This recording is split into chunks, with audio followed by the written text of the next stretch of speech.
away na meet. Napahanga ako sa taglay mong bait. Ikaw ang guest ko sa tuwing birthday, pati sa room ko. Ikaw ang display, di ka na nawala sa alaala. Ikaw lang talaga at walang kagaya. Ikaw ang gusto ng mga friends ko, at di ko alam pati parents ko. Ano ba ang meron ka na wala sa iba, at napapangiti pag nakita ka na sa mga poster at maging sa TV. Inaabangan ng iyong movie. Bata pa ako noon nang maramdaman ko to.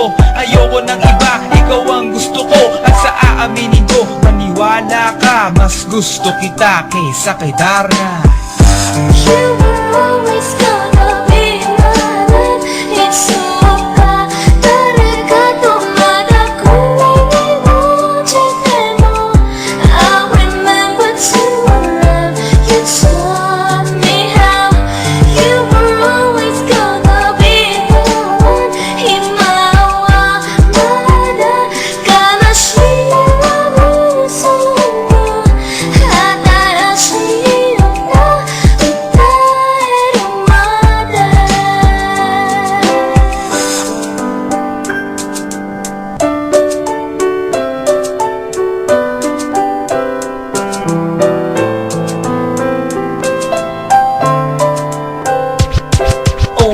Oh why, bakit ganito? Gusto ko ikaw lang nasa tabi ko. Mga poster mo at mga magazine, sa buhay ko hindi kita kayang alisin. So pati sa cellphone at mga gamit, ikaw ang nakalagay sa aking bedsheet. Ako ay nalungkot nang ika'y nawala. Ano ba ang mali na aking nagawa? Pakiusap naman kahit na sandali, para lang mapawi ang mga bigane at muling umiti at di na umiyak. Magpakita ka lang, gusto kong matiyak na buhay ka pa rin at ika'y malakas. Gumawa ka ulit ng mga palabas, at kapag bumalik, ngingiti na pusa, at hindi ako magmamahal ng pusa. You were always gonna be mine. It's so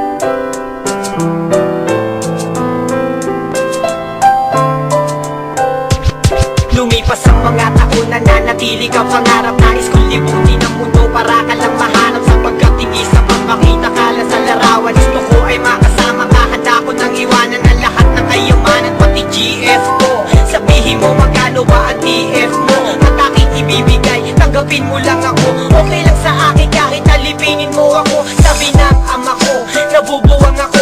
Sabi ng ina ko, di ka raw totoo. Isa kang kwentong binigyan ng buhay, pero sa mundong ito, di ka raw tunay. Isa kang nilikha para lang sa bata, kaya pala ikaw ay di tumatanda. Pero kahit ganito, sana ay